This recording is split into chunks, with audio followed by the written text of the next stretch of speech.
Pues ya estamos en hora, o sea que Carles, si quieres ir presentando y eso. Vale, pues bueno, pues estamos en el capítulo 1 y hoy nos toca ver pues dos apartados de este capítulo, la lógica como ciencia, que son la limitación de la lógica formal en la historia de la filosofía, su crítica, páginas 59 a 69, y crítica de la lógica tradicional en la filosofía contemporánea no marxista, lugar e importancia de la lógica matemática, páginas 69 y 71. Con estos apartados se acaba el capítulo 1. Pues, bueno, el primero de los apartados, lo que hace aquí Rosenthal es un recorrido historiográfico de cómo se ve la lógica en la modernidad, digamos, ¿no? Y cómo esta modernidad hace una crítica de la lógica. Bueno, Rosenthal da varios nombres y en otras fuentes también, lógica corriente, lógica tradicional, lógica aristotélica, que es entiendo que es básicamente lo mismo y es lo que predomina en la escolástica medieval que antecede a la modernidad propiamente, ¿no? Entonces, Rosenthal, pues,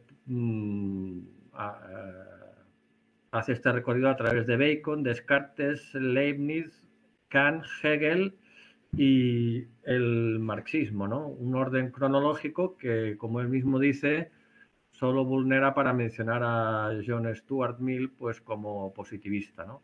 En realidad de Hegel y el marxismo dice poca cosa porque de esto ya es de lo que se ocupa el libro, ¿no? De lógica dialéctica, ¿no? Y bueno, pues lo tratará más adelante, se supone, ¿no? Bueno, pues de Francis Bacon dice que emprende la crítica de la deducción en las proposiciones y en el silogismo aristotélico, ¿no? Que Bacon considera que se alejan de lo que es la experiencia, ¿no? Están alejados de la percepción sensorial de la realidad, ¿no? Entonces Bacon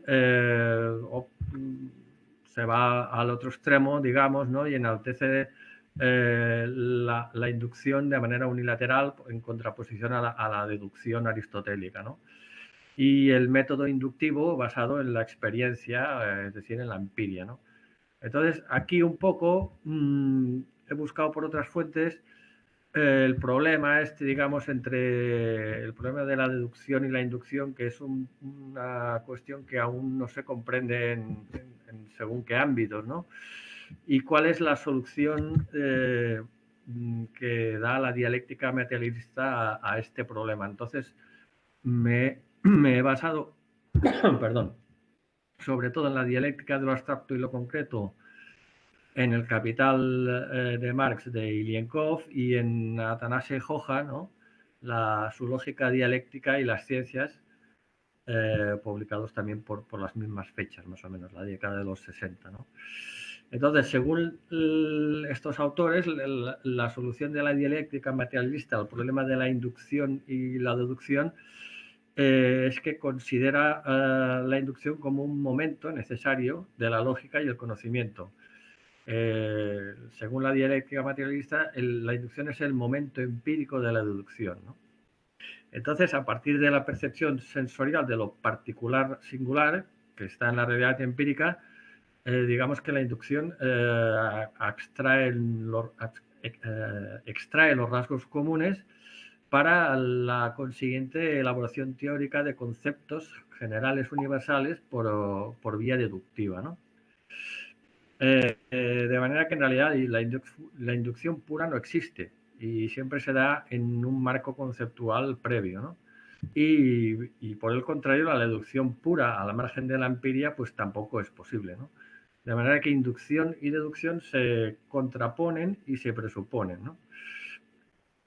Entonces, pues desde esta perspectiva, la deducción completa, la deducción le otorga un carácter científico. Y la inducción, sin este desarrollo deductivo conceptual se queda en una mera descripción, ¿no? Bueno, entonces pasando a Descartes, pues bueno, lo que hace Descartes es una crítica de la escolástica medieval y en concreto la critica en tanto procedimiento para clarificar lo que ya es conocido sin aportar nada más, ¿no? Y también por su carácter especulativo sobre lo que no se conoce, ¿no? Entonces, según Descartes, el objetivo de la lógica es proporcionar, o debería ser proporcionar un método para la investigación de la naturaleza y no digamos, una técnica para confrontar juicios sobre lo que ya se sabe, ¿no? Luego, Leibniz, bueno, pues Rosenthal lo presenta como el precursor de la lógica matemática. Él ve la lógica como una matemática universal y como una ciencia sobre el cálculo lógico. Bueno, entonces ya después pasa a Kant, ¿no? Donde digamos que ya se explaya un poco más, ¿no? Entonces Kant ve la insuficiencia de la lógica formal o lógica corriente, como también la llama, que según él se basa en juicios analíticos, ¿no? Entonces esta lógica se ocupa de la forma pura del pensar abstraída de lo que es el contenido del pensamiento, es decir, de lo que son de los objetos que se piensan, ¿no? En los juicios analíticos tratan entonces de la veracidad formal, ¿no? De la concordancia entre los conceptos que se enuncian en esos juicios, ¿no? Y en esos enunciados el predicado está contenido en el sujeto y debe ajustarse a él, ¿no? Es decir, forma parte del sujeto el predicado, ¿no? La lógica formal o corriente, según Kant, se basa en los principios de identidad, en el principio de no contradicción y en realidad también en el principio del tercero excluido, pues como se vio en la sesión anterior, unos principios se derivan de otros en realidad, ¿no? De manera que la lógica formal pues acaba siendo una lógica autorreferencial, a menudo tautológica, ¿no? Precisamente porque el predicado forma parte del sujeto, ¿no? Entonces Kant propone una lógica trascendental basada en juicios sintéticos para poder ir más allá de lo que es la aclaración formal de conceptos, es decir, para superar las limitaciones de la lógica formal, ¿no? Entonces, según Kant, los conceptos se forman a partir de la percepción sensorial de la realidad material, una realidad material que no está exenta de contradicciones. Es decir, Kant ya ve las contradicciones en la propia realidad material, ¿no? Y también ve que estas contradicciones en realidad son fuente de todo cambio, ¿no? De la mutación de esta misma realidad, ¿no? Pero en cambio limita las contradicciones un poco paradójicamente, ¿no? A la esfera de la conciencia, que es donde además sitúa el contenido de los objetos, ¿no? Es decir, los objetos tienen un contenido en tanto están en la conciencia, ¿no? Si no, no lo tendrían, ¿no? Entonces esto es un poco paradójico, ¿no? Yo, bueno, como no soy filósofo, pues me he quedado un poco perplejo, ¿no? Por una parte parece que Kant se contradice, ¿no? Y entonces uno tiene la imagen, o no sé si equivocado o no, de Kant como el filósofo ilustrado por excelencia, ¿no? El filósofo de la razón, ¿no? Y bueno, solo para ponerlo aquí y para ponerlo encima de la mesa, hay un trabajo de Rodney Piedra Arencibia, publicado en la revista Ibris, en el número 8, en el volumen 8, número 1, de hace unos cuantos años, que trata justamente de esto, ¿no? De Kant y la lógica dialéctica y el papel un poco de Kant en la construcción en el desarrollo de la lógica dialéctica, ¿no? Yo no lo he leído en profundidad ese trabajo, pero un poco así por encima, bueno, parece interesante, ¿no? Bueno, entonces ya pasamos a Hegel, ¿no? Que es quien inicia propiamente la lógica dialéctica, ¿no? Un poco siguiendo la idea de la lógica trascendental de Kant, y Hegel es quien desarrolla en profundidad el papel de la contradicción como motor de cambio de la realidad, ¿no? Entonces, Hegel hace la crítica de Kant, a quien, a quien critica por recluir el mundo de los objetos reales, ¿no? Es decir, el contenido del pensar en la conciencia, ¿no? Es decir, no verlo más allá de la conciencia, ¿no? Entonces, según Hegel, el paso de la lógica formal a la lógica dialéctica, explica, ¿no? Se toma como una ley general del desarrollo del conocimiento, ¿no? De manera que esto creo que también se vio en la sesión anterior. La lógica formal es intelectiva, ¿no? Es decir, primero se separa el entendimiento, separa lo que está unido y en movimiento para realizar un análisis estático, es decir, establece unos compartimentos estancos sin contradicciones internas y los analiza por separado, ¿no? Entonces, el razonamiento procede, una vez hecho esto, a unir lo que está separado para comprender el movimiento del conjunto a partir de sus propias contradicciones, ¿no? Entonces, esta sería un poco la ley general del desarrollo del conocimiento, ¿no? El paso de la lógica formal a la lógica dialéctica, ¿no?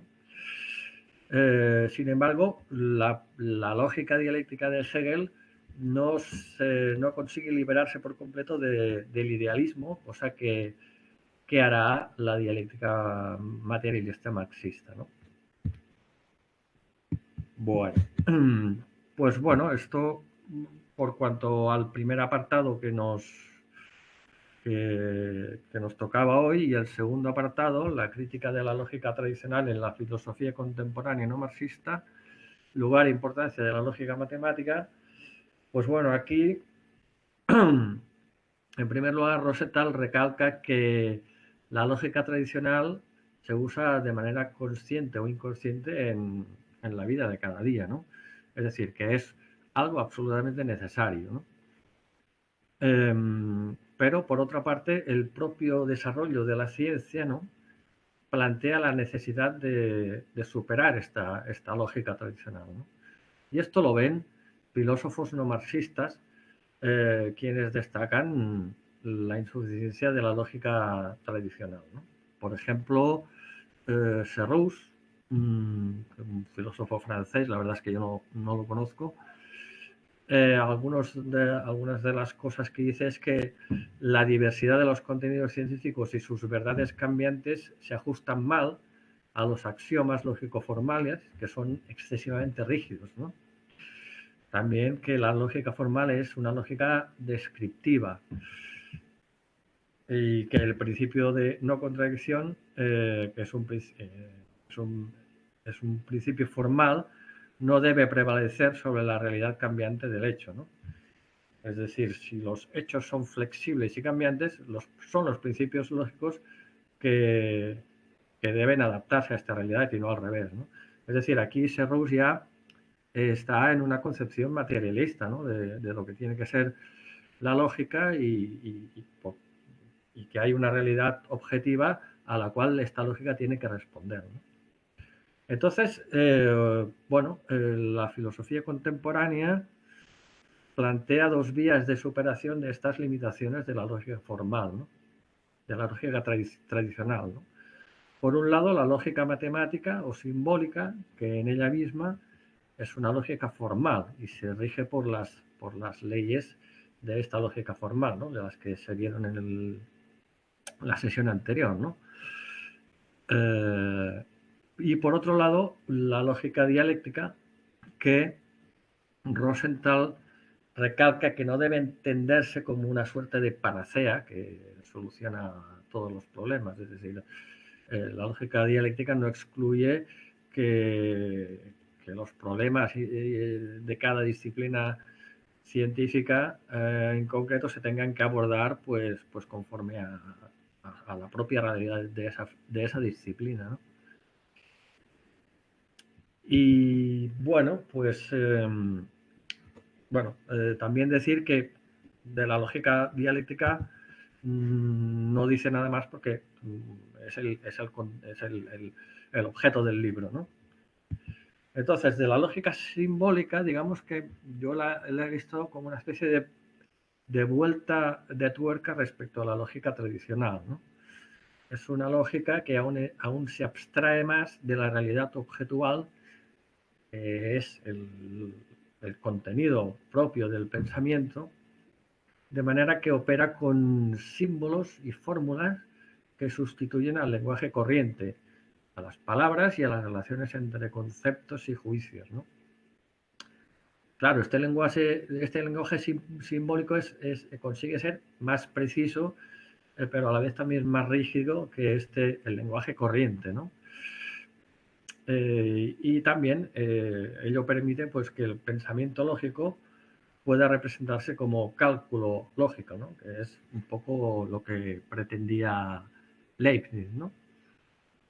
Bueno, sin duda la lógica simbólica tiene unos logros inobjetables, ¿no? Por ejemplo, el cálculo de probabilidades que se aplica en muchísimas aplicaciones científicas, ¿no? En la cibernética también, por ejemplo, ¿no? Pero a la vez también tiene unas limitaciones, ¿no? Que son las mismas limitaciones de la lógica formal, porque la lógica simbólica no deja de ser una lógica formal, y por el propio origen que tiene la lógica simbólica, porque en realidad surge como un instrumento para de la matemática, ¿no? Para las demostraciones matemáticas, ¿no? Entonces está imbuida de un excesivo formalismo y abstracción de lo real, ¿no? Como insiste Rosenthal, incluso más todavía que la lógica tradicional, ¿no? Entonces yo veo aquí también una serie de peligros que, bueno, que los tenemos aquí y ya, ¿no? Hoy, ¿no? Y es que a través de la lógica simbólica, pues se está procediendo a algo así como la algoritmización de la vida de las personas y de las conductas de las personas, ¿no? E incluso a través de esta algoritmización, pues a la construcción de una realidad en ella misma, a la cual, pues, una realidad que es unilateral, ¿no? Y a la cual las personas se tienen que adaptar, ¿no? Y bueno, este es uno de los peligros que, según mi entender, pues los tenemos hoy en día aquí al cabo de la calle, ¿no? Y bueno, pues es que yo no tengo nada más que decir sobre estos dos apartados, que en realidad eran bastante breves y rápidos de ver, y pues eso es todo. Muy bien, Carles, muchas gracias por la presentación. Y nada, pues pasamos al turno de preguntas, comentarios, dudas o reflexiones al respecto. ¿Alguien ha escrito algo en el chat? No. No sé, sí, pues Sí, pero nada. Así que la gente que está en casa, ya sabéis, si levantáis la mano, os vamos dando la palabra. Mario. Adelante, Mario. Hola, buenas tardes, ¿me escucháis? Sí, ¿me escucháis? Sí, perdón, te escuchamos. Vale, perdona, no sabía si lo tenía encendido o apagado. Bueno, buenas tardes a todos, buenos días. Muchas gracias, Carles, por la exposición, ha sido muy interesante, un resumen muy bueno, muy bien explicado. Bueno, yo no estoy muy acostumbrado a leer filosofía, tengo poca cultura de filosofía. Y entonces yo, eh, cuando llevo varias páginas leyendo y no se ponen ejemplos prácticos, la verdad es que no estoy acostumbrado a leer textos más de divulgación científica por mi trabajo y tal.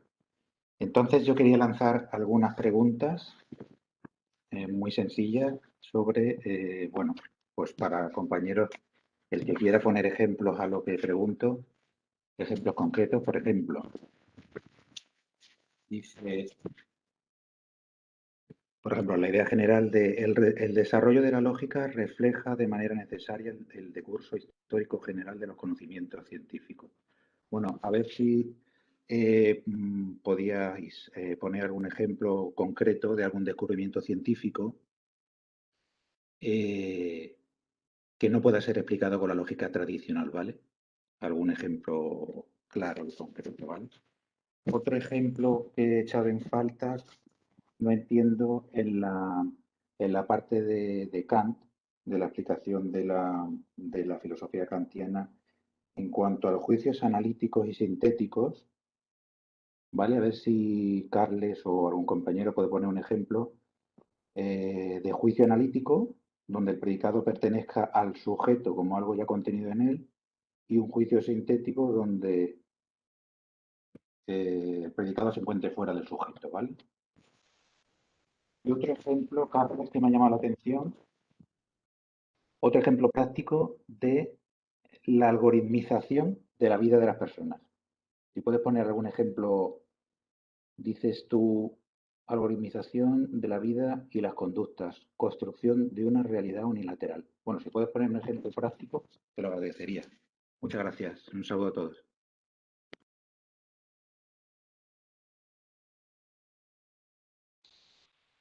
Muchas gracias, Mario.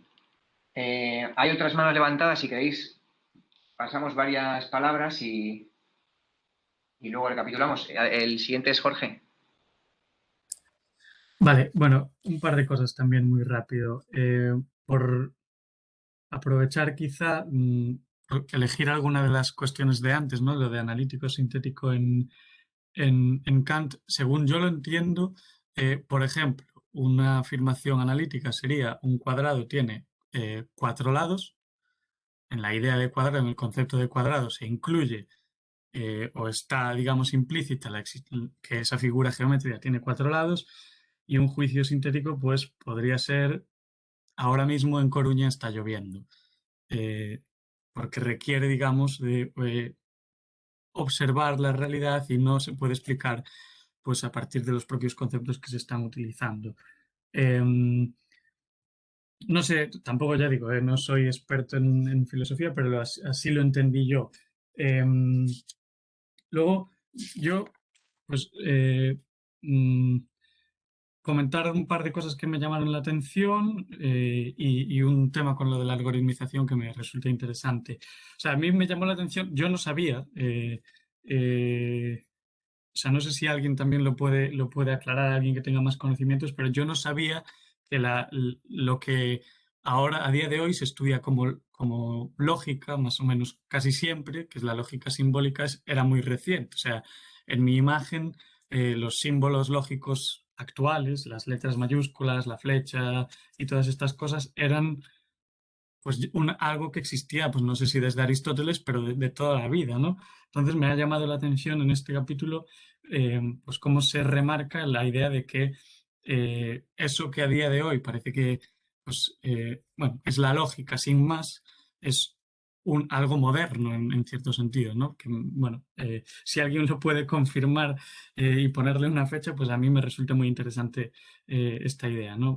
Vamos, tenía una concepción distinta que desconocía por completo de estos cambios.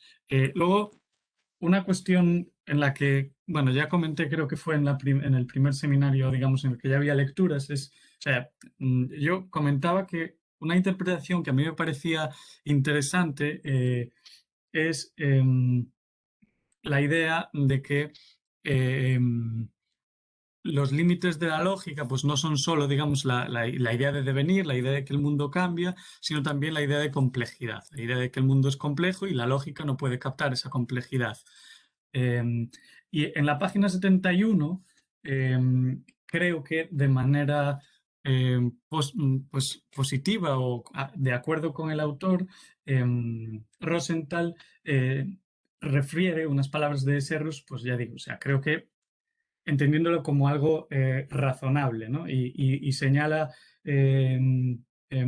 Rosenthal que Serrus considera que la lógica debe unificar las formas de la cognición, pero dada la complejidad de la ciencia y la gran diversidad de sus objetos, dicha unificación, en caso de que sea posible, será la unificación de la diversidad, ¿no? A mí esta idea me parece súper interesante y creo que, bueno, a mí es lo que más me llama la atención de todo este problema o de todo el tema los temas que se tratarán a lo largo del libro, y me parece que es sumamente relevante en la actualidad, ¿no? Bueno, en la actualidad y en general, ¿no? Hasta qué punto esa complejidad del mundo se puede o no se puede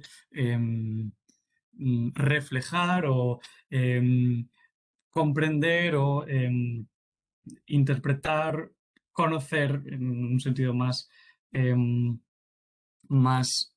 preciso a partir del intelecto humano. Y al respecto, pues lo último con el tema de la algoritmización, porque, bueno, curiosamente con este tema sí que estoy algo más familiarizado, porque aunque vengo del mundo del derecho, pues ahora mismo estoy investigando y trabajando en cuestiones de algoritmos y derecho. Bueno, ejemplos hay un montón, pero creo que es mejor que quien ha presentado pues responda a esa pregunta que se lanzó. Pero sí que me parece muy, muy interesante esta cuestión, ¿no? Cómo los algoritmos no solo se limitan a la lógica formal, ni mucho menos, eh, pero sí que, bueno, tratan de captar, y aquí por eso lo de la complejidad me llama mucho la atención, tratan de captar un nivel de complejidad que en teoría el intelecto humano es incapaz de captar en la realidad, una serie de patrones interacciones que, pues, las limitaciones del intelecto humano, vamos, bajo la interpretación de estos autores, pues no es capaz de comprender. Y, bueno, a mí me parece que, que esto da mucho juego en el contexto de este libro, pues a la hora de estudiar si la complejidad de la realidad se puede o no se puede aprender o conocer a partir del intelecto humano, y cuál es el rol o la función que pueden tener pues, los algoritmos u otros mecanismos a la hora de comprender la realidad. Bueno, tampoco me quiero extender más, que ya traté mucho, pero bueno, por señalar unos temas que me parecen interesantes y algunas cosas que no tenía claras.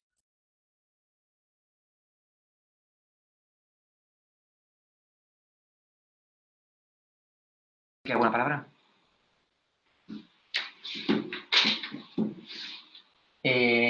Pues por aquí en la mesa, en presencial, no hay palabras. Carles, si quieres, te animas a responder a... Estás con el micrófono apagado, creo que te lo he apagado yo.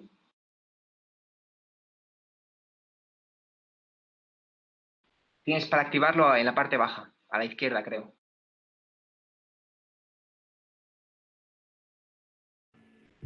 ¿Ahora?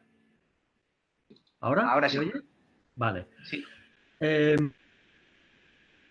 No, bueno, un poco respecto a lo que se ha dicho, pues bueno, yo por algoritmización de la vida, pues entendía una cosa muy simple en realidad, ¿no? Pues yo qué sé, todo el condicionamiento de las conductas de las personas que se lleva a cabo pues con los algoritmos que maneja Facebook o Google o cosas de este tipo, ¿no? Yo entendía un poco eso, ¿no?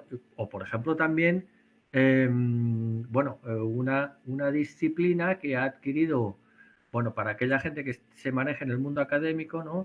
Ha adquirido gran resonancia desde hace ya bastante tiempo, que es la cienciometría, ¿no? Entonces, es esta pretensión de medir la ciencia, ¿no? A partir de las citas, las publicaciones científicas, los factores de impacto. Entonces, todo esto, a todo esto se le ha dotado de un aparato matemático potente, ¿no? Que, bueno, que incluye matrices, ecuaciones diferenciales, ¿no? De manera que va, a ver, hay que señalar también que toda esta disciplina científica, pues se basa en unas falacias, ¿no? Y la falacia más fundamental es que la ciencia se puede medir, ¿no? Que la calidad científica se puede medir, ¿no? Y se hace a partir de estos indicadores bibliométricos, etcétera, ¿no? Pues bueno, como ejemplos de algoritmización, pues yo entendía un poco estas dos cosas, ¿no? Y otras más, ¿no? Que están en el orden del día, ¿no? En la vida cotidiana ya en muchos ámbitos de la vida, ¿no? En la propia ciencia bueno, y en la vida de las personas, ¿no? Que se determinan los patrones de conducta, de compra de productos, etcétera, a partir de algoritmos,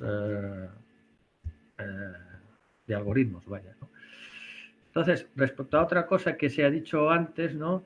Respecto a algún ejemplo de la ley del desarrollo del conocimiento, es decir, del tránsito de la lógica formal a la lógica dialéctica y de que este tránsito es una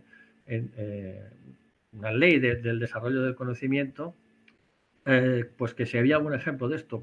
Bueno, me imagino que hay muchísimos. Yo que soy geólogo, ¿no? Pues si uno, por ejemplo, observa un poco lo que ha sido la evolución de la geología desde el 1700, cuando se empezaron a formular los primeros principios, el principio de superposición de los estratos, etcétera, etcétera, ¿no? Hasta el 1800, hasta la actual tectónica de placas, por ejemplo, pues se ve exactamente esto, ¿no? Que en los siglos XVIII y XIX pues se estudiaba la Tierra, lo que es la geología, la historia de la Tierra, en compartimentos estancos, ¿no? O sea, en parcelas que no estaban conectadas, ¿no? La paleontología por un lado, no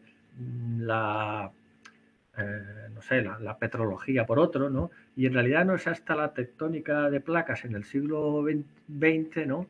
Donde se concibe todo de manera integral y donde realmente se llega a entender lo que es el movimiento de la materia a nivel de la corteza terrestre, del manto y, bueno, lo que falta por hacer, ¿no? Pero en realidad ese conocimiento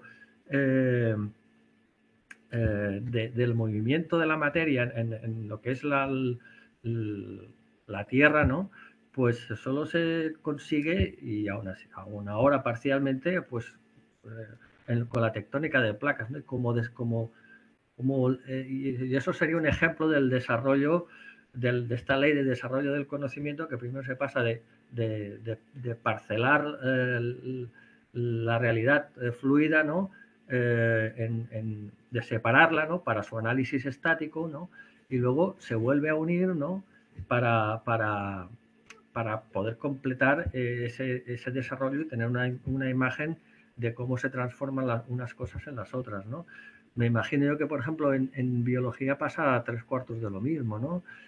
Hasta que, no sé, por ejemplo, no sé, Darwin formula la teoría de la evolución de las especies, que es una teoría general que explica cómo evolucionan las especies unas a partir de otras, ¿no? Pero antes que eso, pues se tenía un conocimiento, pues también, una vez más, parcial, ¿no?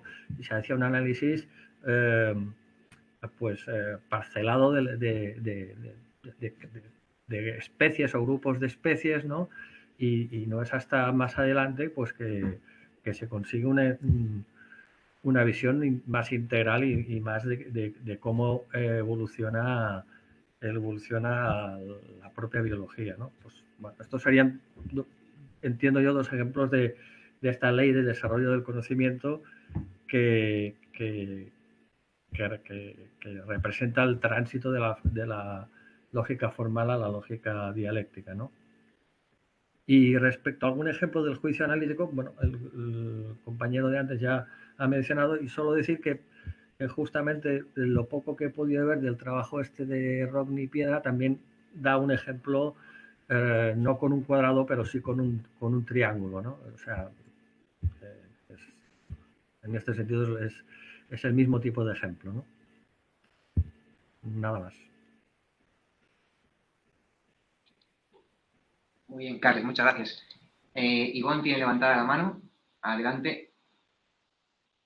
Sí, yo solo quería comentar que alguien ha preguntado que más o menos cuando se inició la simbolización actual de la lógica matemática, y yo que estudié filosofía, estudié tanto lógica proposicional aristotélica como lógica simbólica, sin ser especialista, vaya, no es mi ámbito, yo me dedico especialmente a la ontología, pero todos los manuales de lógica ponen como momento canónico para el inicio de la simbolización actual la obra de Gottlob Frege, que fue un autor alemán de finales del siglo XIX, que escribió dos obras que son como seminales en este ámbito. Una es Fundamentos de la aritmética y la otra se llama Sobre el sentido y la referencia, y esas obras son, pues eso, de finales del siglo XIX. Por poner una referencia, son después de la muerte de Marx. Así que efectivamente son bastante modernas esas simbolizaciones. Aunque la verdad es que, según tengo entendido, la primera versión, la primera simbolización que él hizo era muy compleja. Entonces era como muy difícil operar con ella. Por ejemplo, requería como muchas páginas, ¿no? Rellenar muchas hojas con los cálculos, etc. Entonces después fue Bertrand Russell, un poquito después, quien simplificó y le dio a la simbolización la forma actual. Y con respecto a los juicios sintéticos y analíticos de Kant, pues sí, es verdad. El típico ejemplo que se pone siempre como juicio analítico es que los ángulos de un triángulo suman 180 grados. O sea, el propio concepto de triángulo, el término triángulo, incluye ese predicado en sí mismo. Por eso es a priori, se dice ese tipo de verdad analítica. Y una verdad sintética pues sería decir que ese perro o el perro es negro. Eso es algo que exige ir a una comprobación material en la realidad. Es una verdad sintética y, por tanto, a posteriori. Y con respecto a lo de esa afirmación de Rosenthal, de que la lógica de alguna manera va respondiendo en su desarrollo a los propios descubrimientos o al propio desenvolvimiento de las ciencias, pues yo creo que un ejemplo clásico es, por ejemplo, el caso del cálculo infinitesimal, que precisamente Leibniz, digamos, disputa su paternidad con Newton. Pues el hecho de que Leibniz empezara a plantearse la necesidad de desarrollar una lógica de tipo matemática, pues responde en buena medida a ese tipo de hallazgo. Y por otro lado, por ejemplo, toda la obra de Kant, o incluso de Descartes, me atrevería a decir, responde en buena medida a la problemática que se le plantea a los filósofos de que cómo es posible que una disciplina tan antigua, que llevaba, en el caso de Kant, casi 2000 años operando con la lógica aristotélica, en todo ese tiempo haya acumulado poco desarrollo con respecto al fulgurante desarrollo que habían tenido las ciencias físicas naturales basadas en la matematización, como podía haber ocurrido con Newton, con Kepler en la astronomía, etc. Entonces, ese tipo de problemáticas que se encuentran en el propio desarrollo de las ciencias, pues de alguna manera son las que explican o dan cuenta de las exigencias a las que tiene que responder la lógica. Y entonces la lógica va como evolucionando. Por ejemplo, también en el ámbito de la lógica simbólica o matemática, una cosa que se observó es que había problemas en la teoría de conjuntos, ¿no? La teoría matemática de conjuntos, que precisamente ese es el ámbito un poco, junto a la lógica de clases, en la que todavía hoy tiene cierto predicamento, cierta aceptación la lógica tradicional, la lógica aristotélica. Entonces, el hecho de que surgieran esas problemáticas en ámbitos puramente científicos, en este caso matemáticos, es lo que de alguna manera animan o impulsan el desarrollo de la lógica en determinada dirección. En este caso, pues en una dirección formalista o simbólica.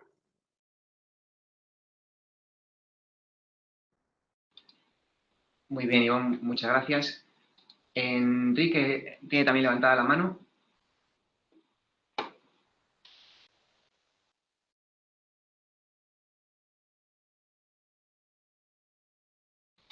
Enrique, vemos que tienes activado el micro, pero no te escuchamos, ¿eh?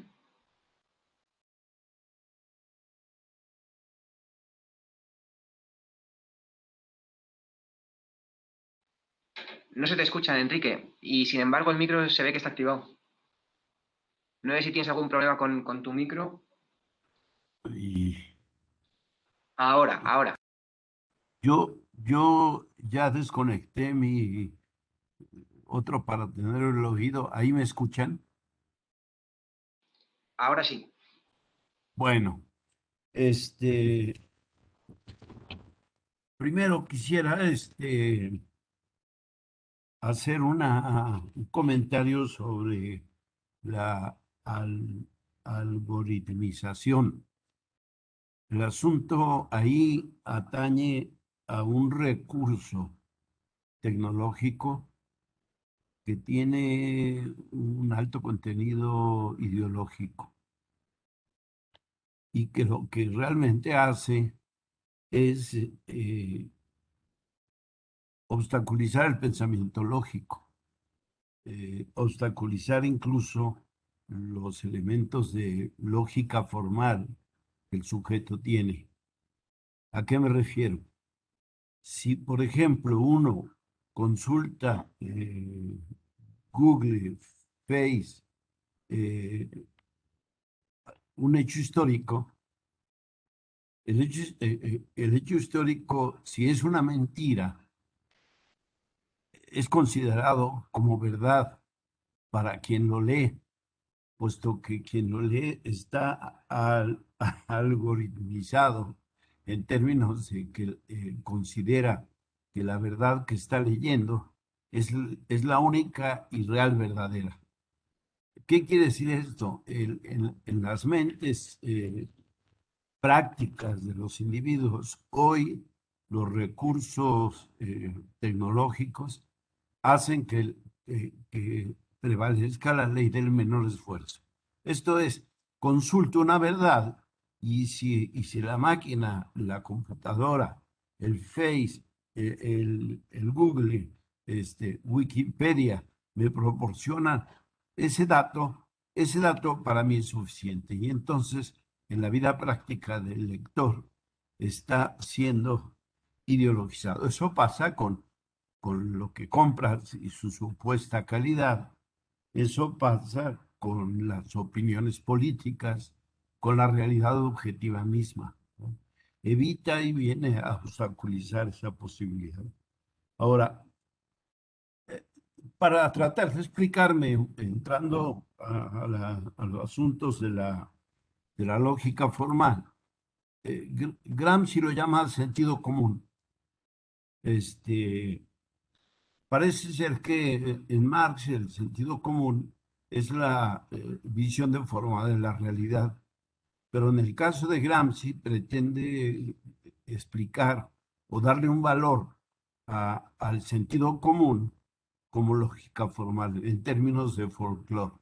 Él dice que el sentido común es esa elaboración afirmativa, real, que un pueblo tiene a través de la historia hasta llegar a reconocerlo como una verdad que le es útil en el estudio de Gramsci. Yo recomiendo un texto de Trotsky en defensa del marxismo.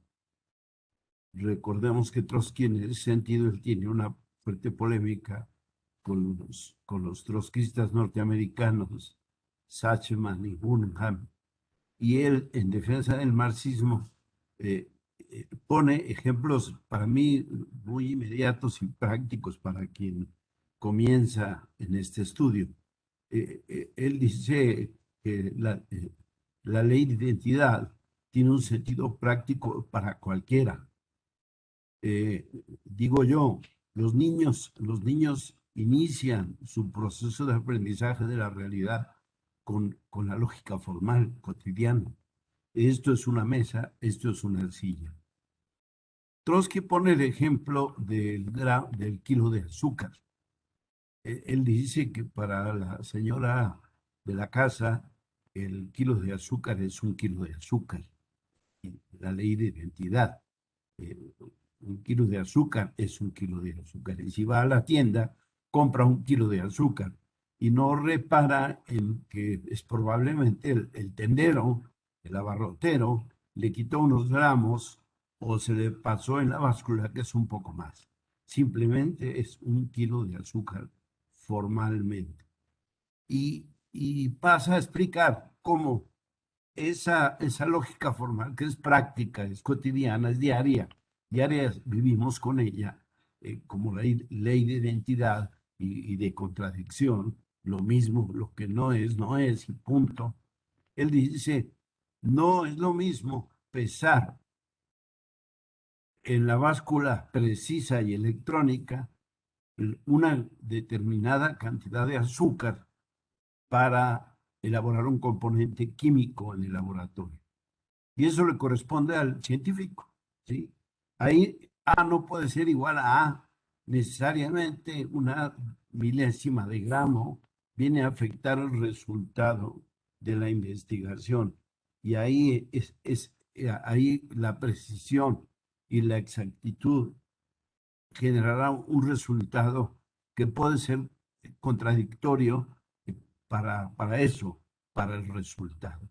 Es como ponerle a una jarra de agua de limón medio kilo de azúcar, que lo hace intomable. Entonces, yo sí recomiendo, si yo creo no tener muchas dudas, sí, esto del juicio analítico y sintético me ha sido muy importante, lo agradezco, pero lo otro me parece que sí requiere de un análisis de comprensión mucho más a fondo. Por último, quisiera preguntar, en esto de la lógica formal, y ¿qué, ¿cómo ejemplificar con sujeto y objeto? Sí me gustaría preguntar. Gracias.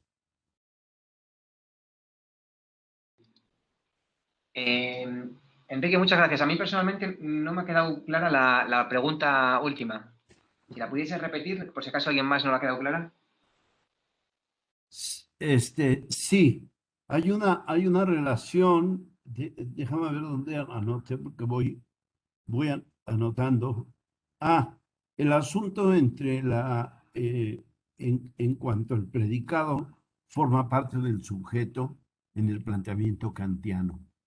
Esa es la pregunta específica. Cuando habla de Kant, dice el predicado forma parte del sujeto.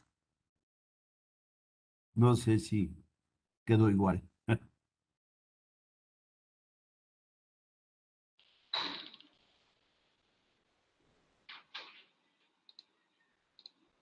Vale, Enrique.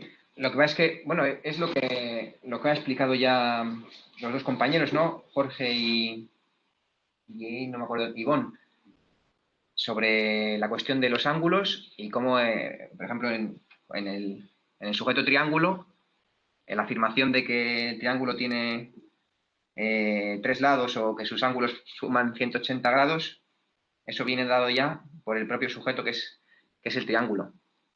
Eso es lo que se refiere a esta cuestión que comentas del predicado y el sujeto. No sé si no ha quedado claro eso o... Está bien, muy bien. Gracias. Sí. En cambio, el otro ejemplo que han puesto los compañeros es que si el perro es negro, pues eso es algo que habrá que ir a comprobar, porque en la cuestión de perro no está implícita que sea negro, necesariamente. Aunque igual el ejemplo de La Coruña no es bueno, porque decir que La Coruña está lloviendo, en Bilbao está lloviendo, igual sí va implícito en el sujeto.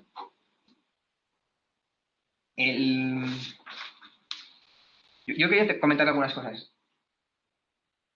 De momento no hay más manos, así que...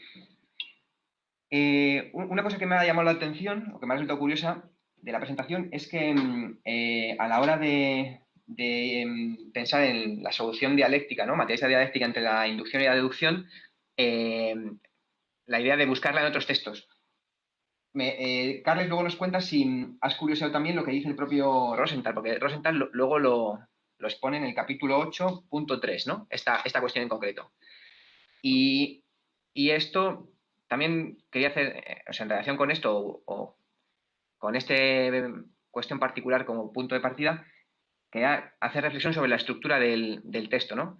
Que es un texto de por sí, hasta donde vamos ahora, que genera mucha insatisfacción, porque presenta muchos problemas que están resueltos muy por encima, ¿no? Entonces, un filósofo nos está hablando de los grandes filósofos de la historia, de Bacon, de Kant y demás, en 3 párrafos, en una página, ¿no? Para resumirnos su perspectiva de pensamiento.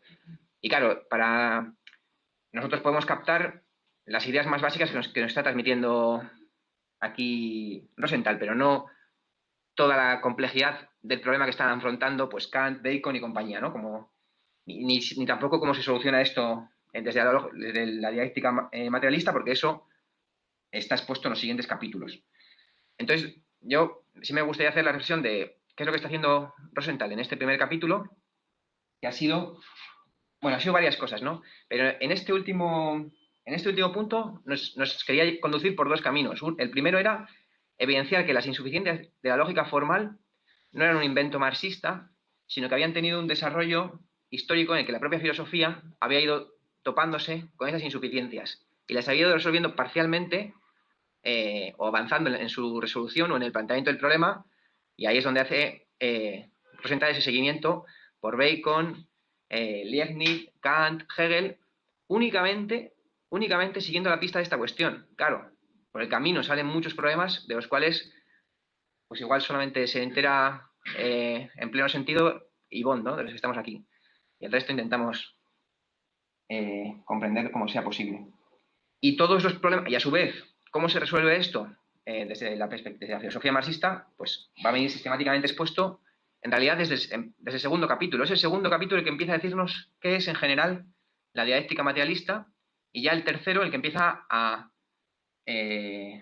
explicar sus diferentes facetas, ¿no? Y en esto mismo, o en esta misma forma que tiene Rosenthal de buscar en el decurso de la filosofía la identificación de un problema del cual se va dando solución parcial e insuficiente, que luego vamos a ver que en la dialéctica materialista se termina de resolver. Lo que también va identificando él, y es una cosa coherente con la dialéctica materialista, es el núcleo racional de cualquier planteamiento en cualquier época, independientemente de que no sea pleno o no haya resuelto plenamente el problema, pero va identificando por qué iba siendo posible esa forma de pensamiento y por qué esa forma de pensamiento se iba desarrollando. Yo creo que otro de los ejemplos que habría que poner en cuanto al paso de la lógica formal a la lógica dialéctica sería el de la biología, ¿no? Que también Engels lo pone mucho de relieve, que es la idea esta de pasar de la clasificación de las especies a comprender que el desarrollo de las especies implica que todas ellas han estado en movimiento y el momento de encontrar el límite de unas especies y otras, el gran reino vegetal, también se funde con el reino animal, ¿no? Sin un límite completamente formal y estático y exacto, ¿no? O sea que ahí también hay un ejemplo de cómo la botánica del siglo XVII o XVIII podría estar más basada en una lógica formal, y a partir del conocimiento de la evolución de las especies, pues ya todo el reino animal y vegetal se concibe en movimiento, e incluso toda la clasificación también presta atención a aspectos de ese desarrollo, ¿no? Y se dividen las especies en función de elementos en común que son en realidad ramas y subramas evolutivas, ¿no?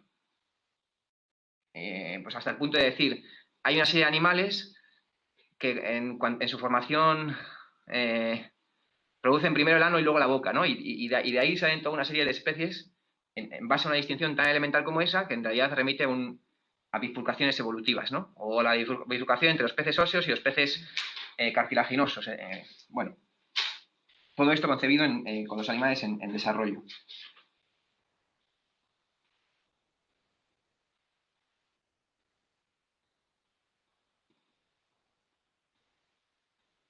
Y luego, la otra cosa que quería compartir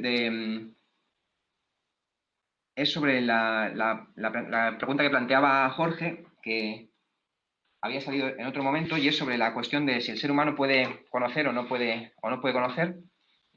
En la página 74, Rosenthal da una respuesta rotunda. Dice que la lógica matemática sirve de espléndida demostración de la tesis propia de la teoría dialéctica del conocimiento, según la cual no hay límites en el desarrollo del saber humano. Y hasta tales disciplinas, al parecer acabadas, petrificadas, como la lógica formal, constituyen en realidad ciencias históricas, es decir, ciencias que se desarrollan y se perfeccionan. La respuesta, yo creo que la primera respuesta de esto en un texto clásico es la del Anti-Turing de Engels. En la primera sección, en la que se pregunta si es soberano el pensamiento humano, y antes de poder contestar sí o no, tenemos que averiguar qué es el pensamiento humano, y dice Engels, ¿es el pensamiento de un individuo? Pues no.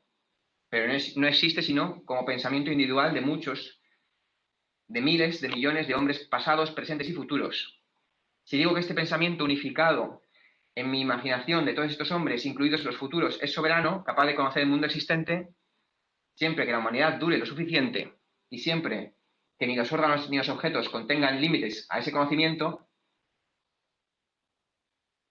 no digo más que una trivialidad bastante estéril, pues el resultado más valioso de esa reflexión debería consistir en hacernos sumamente desconfiados respecto de nuestro actual conocimiento. Y bueno, la afirmación más breve es dicho, más abajo dice, dicho de otro modo, la soberanía del pensamiento se realiza en una serie de hombres que piensan de un modo nada soberano. El conocimiento, con pretensión incondicionada a la verdad, se realiza en una serie de errores relativos. Ni la una ni el otro pueden realizarse plenamente, sino mediante una duración infinita de la humanidad. Así que esta es la respuesta.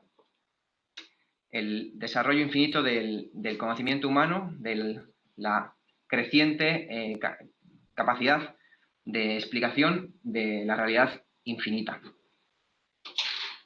De modo que la realidad se puede conocer, de hecho se conoce y se conoce de modo creciente siempre y cuando la sociedad siga desarrollándose, ¿no? Si por lo que si fuese la sociedad colapsase, ¿no? O hubiese una catástrofe de cualquier tipo, o desapareciese completamente, pues bien, todo ese conocimiento podía también desaparecer con toda la sociedad o verse muy, muy debilitado, ¿no? O perderse. Y luego también yo diría que todas las herramientas que usa el ser humano para conocer, sean algoritmos o todos los recursos técnicos, yo no los pondría al lado como contraparte al intelecto humano, sino como herramientas que sirven al intelecto para apropiarse de aspectos de la realidad que por los sentidos directos no son posibles, ¿no? Pero como esto el ser humano ha desarrollado herramientas desde pues, los microscopios y los telescopios, ¿no? Un montón de técnicas que lo que hacen es llegar a captar cuestiones que los sentidos directamente no son capaces, ¿no? Pero no está al margen del intelecto, ¿no? Sino que es una técnica del intelecto, ¿no?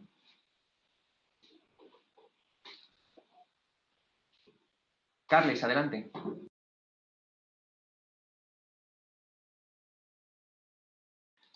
Carles, estás sin el micro, sí. Sí.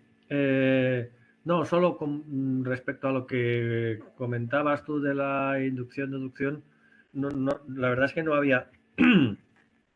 había mirado que Rosenthal lo tratara más adelante, ¿no? Aunque, bueno, era de esperar, ¿no? Pero bueno, como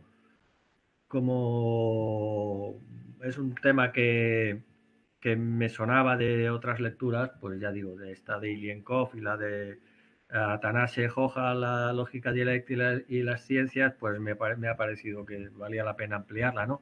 También porque, por ejemplo, yo veo que no está muy resuelto esto, ¿no?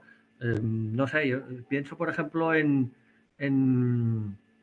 David Harvey, ¿no? Que es este autor que seguramente conoceréis, ¿no? Pues claro, David Harvey, en esta polémica que hubo hace unos años con a raíz de la crisis del 2007-2008, ¿no? Y la teoría de las crisis de Marx y la tendencia decreciente de la tasa de ganancia, etcétera, etcétera, pues claro, él tiene una concepción inductivista, ¿no? De cómo se pueden entender las crisis económicas, ¿no?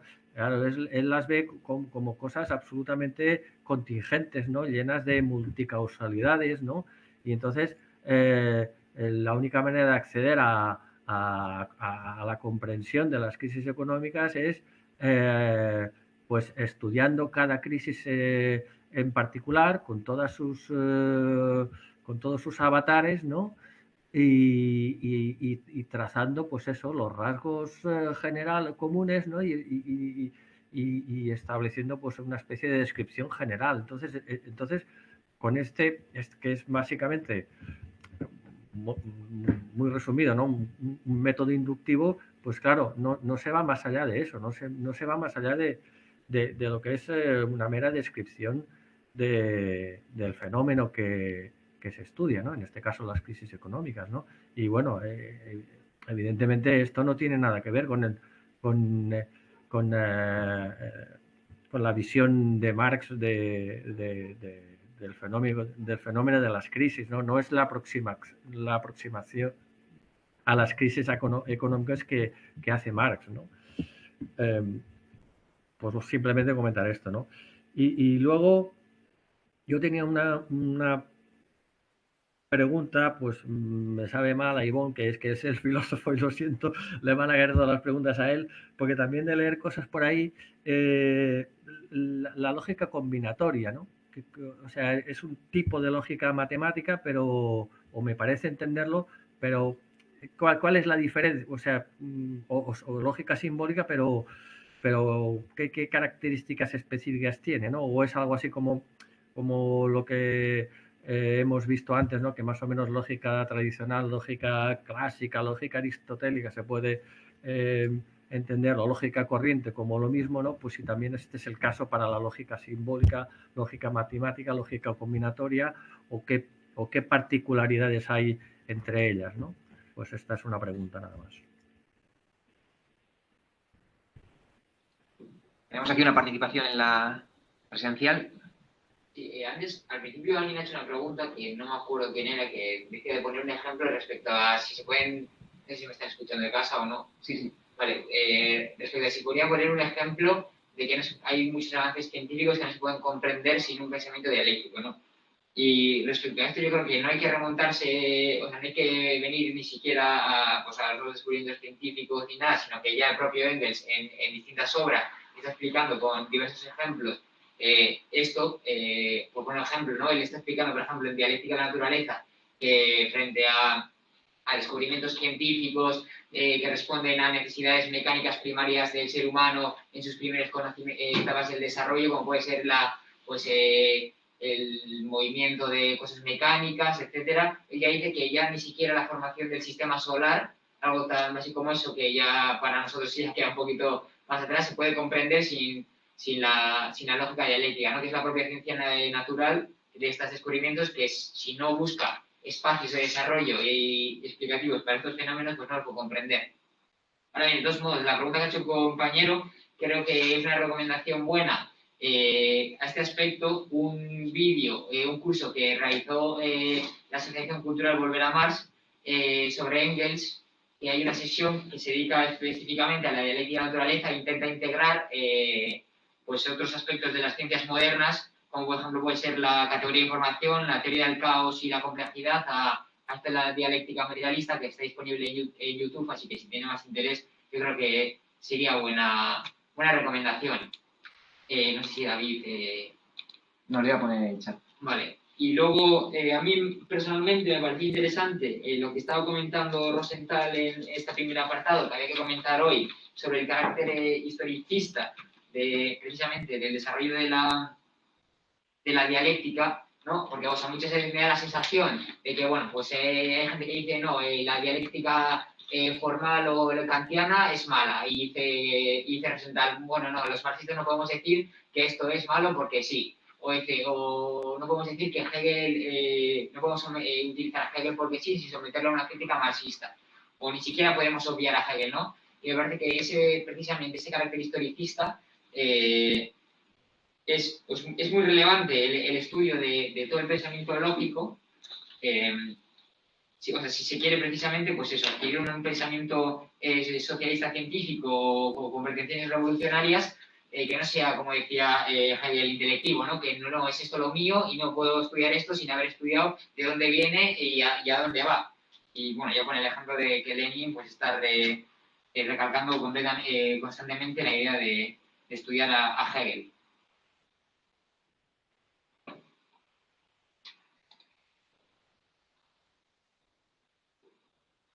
Hay un par de manos levantadas, pero no sé si eran de antes. Enrique y Carles. Sí, brevemente, Enrique Santamaría. Solo una aclaración por el comentario que hiciste al final de tu no de esta, sino de la anterior intervención. Nada, no digo que te sea imputable, yo digo es que puede ser que se considere que cuando yo trato de analizar o de entender la algoritmización, pudiera yo pensar que los avances de la ciencia, de la tecnología, había que detenerlos, que sería una concepción incluso reaccionaria.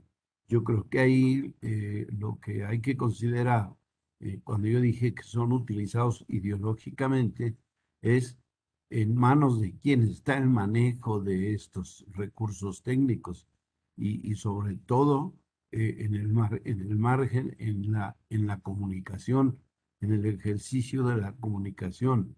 Basta observar en el metro, en el metrobús, en la calle y en todos lados el papel que juega el celular hoy, que es la escuela formal y deformadora de un gran conjunto de la población. Desde luego no estoy pensando en que los avances tecnológicos y su utilización por el hombre sean contra el mismo, sino ahí tienen también un carácter de clase, ¿no?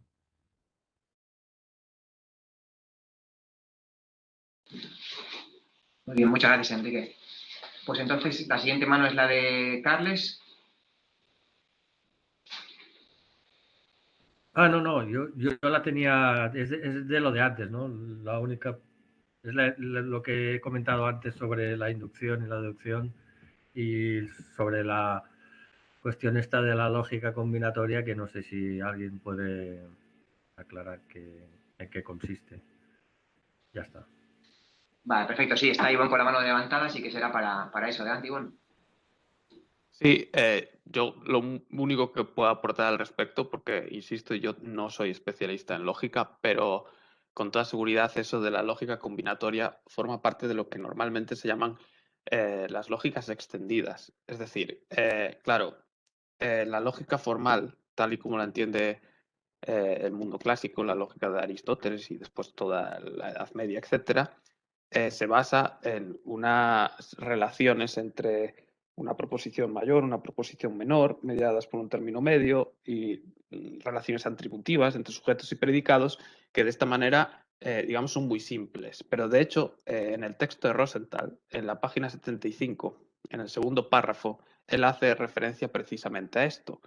Y es que, claro, la manera en que se relacionan los términos tienen una manera, es decir, un modo en el que Aristóteles no entra. Y eso es todo el ámbito de lo que se llama la lógica modal, por ejemplo. Es decir, dos términos se pueden relacionar de forma necesaria, sería un modo, o de forma posible, o otros muchos, ¿no? Y eso es todo un campo de la lógica muy complejo, que es el de la lógica modal, porque claro, después esto, dependiendo del objeto al que nos referimos, esto se puede complicar ad infinitum. De hecho, bueno, yo recuerdo clases que recibí sobre lógica modal aplicada al estatus ontológico de los posibilia. Los posibilia es lo que los lógicos contemporáneos llaman a los posibles no realizados. Es decir, por ejemplo, un ens ratione, que decían los escolásticos, un ente de razón. Por ejemplo, un personaje de ficción. Tú de un personaje de ficción como Don Quijote puedes predicar cosas.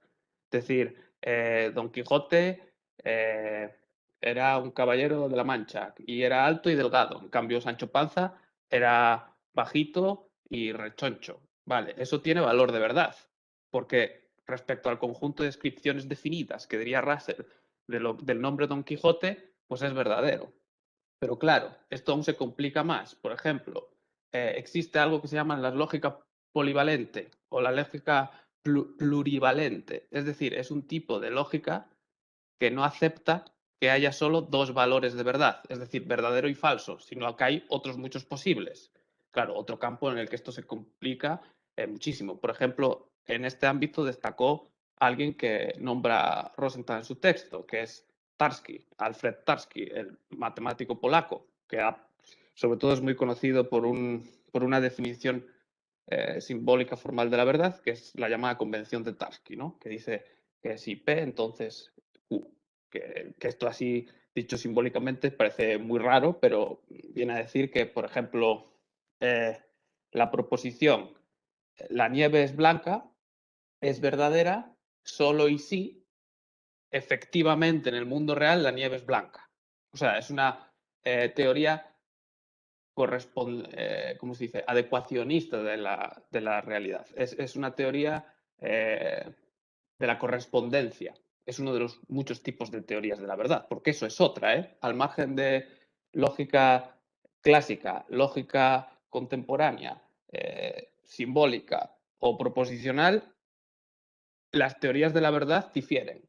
Es decir, puede haber lógicos simbólicos, es decir, que operen en lógica matemática, pero que tengan teorías de la verdad muy diferentes, como puede ser Russell, que tiene esa teoría semántica de las descripciones definidas, o Tarski, que tiene en ese sentido una teoría mucho más cercana a Aristóteles, es decir, una teoría adecuacionista, como tenían, por ejemplo, los escolásticos, ¿no? Entonces, sí, esto que me preguntas, yo no sabría decirte exactamente en qué consiste la lógica combinatoria, pero estoy seguro que es un tipo de lo que se llaman las lógicas extendidas, o sea, lógicas ya en lo que todo se va complejizando la relación entre los términos, las proposiciones, los sujetos, los predicados, los atributos, etcétera, etcétera.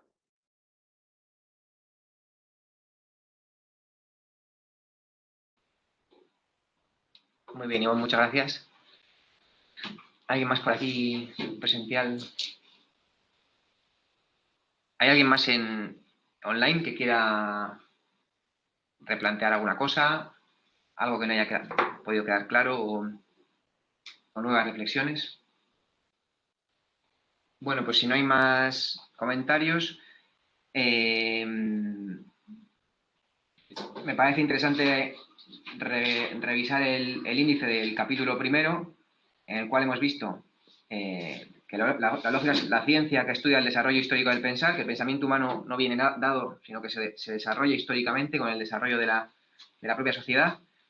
Hemos visto problemas, cómo se tergiversa la esencia y la esfera de aplicación de la lógica por parte de los idealistas contemporáneos. Hemos visto el irracionalismo filosófico y el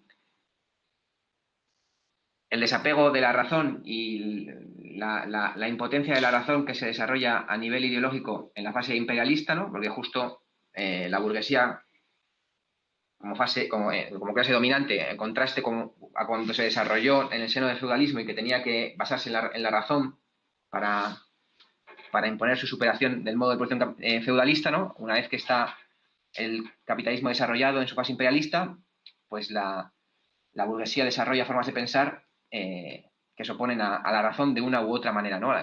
Que de una u otra manera se basa en la impotencia de la razón, ¿no?